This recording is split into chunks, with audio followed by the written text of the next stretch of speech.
মার্কিন যুক্তরাষ্ট্রের নিউ ইয়র্কের রাজনীতিতে ক্ষমতার বড় ধরনের রদবদল ঘটেছে।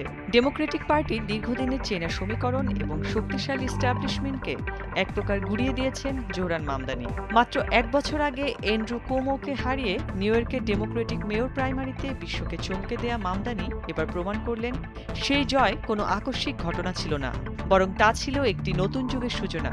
সাম্প্রতিক প্রাইমারি নির্বাচনে তার সমর্থিত প্রার্থীদের বিশাল জয় তাকে নিউ ইয়র্ক রাজনীতির নতুন এক ক্ষমতা নিয়ন্ত্রক হিসেবে প্রতিষ্ঠিত করেছে।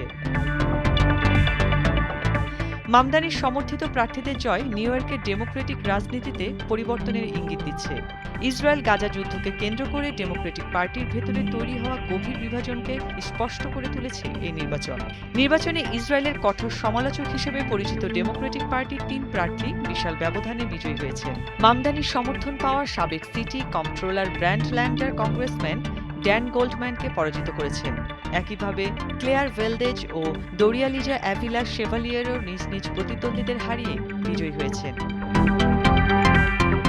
জয়ী প্রার্থীদের অভিনন্দন জানিয়ে মেয়র মামদানি বলেন, এটি কেবল আরও বেশি ডেমোক্রেটদের নির্বাচিত করার বিষয় নয়, এটি আরও যোগ্য ডেমোক্রেটদের নির্বাচিত করার লড়াই।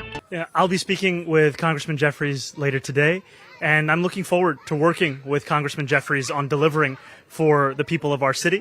And what I see these results as a reflection of are the fact that New Yorkers are hungry for a new kind of politics.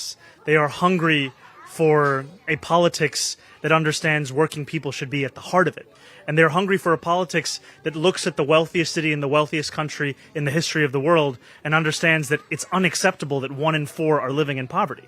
মার্কিন প্রেসিডেন্ট ডোনাল্ড ট্রাম্প গভীর রাতে সামাজিক যোগাযোগ মাধ্যমে মেয়র মামদানির এই সাফল্যকে কটাক্ষ করে লিখেছেন, আমেরিকা কখনো কমিউনিস্ট দেশ হবে না। ট্রাম্প এর আগেও মামদানিকে কমিউনিস্ট বলে আখ্যা দিয়েছিলেন, যা মামদানি প্রত্যাখ্যান করেছেন। আগামী নভেম্বরের নির্বাচনে এই ৩ জনই জয়ী হবেন বলে আশা করা হচ্ছে। ফলে নিউ ইয়র্কের নির্বাচনী ফলাফল যুক্তরাষ্ট্রের জাতীয় রাজনীতিতেও প্রভাব ফেলতে পারে। বিশেষ করে মধ্যপ্রাচ্য নীতি, গাজা যুদ্ধ এবং যুক্তরাষ্ট্রের পররাষ্ট্রনীতির প্রশ্নে ডেমোক্রেটিক পার্টির অভ্যন্তরীণ বিতর্ক আরও জোরালো হওয়ার সম্ভাবনা রয়েছে। অর্ণব নাসির, ভোরের কাগজ।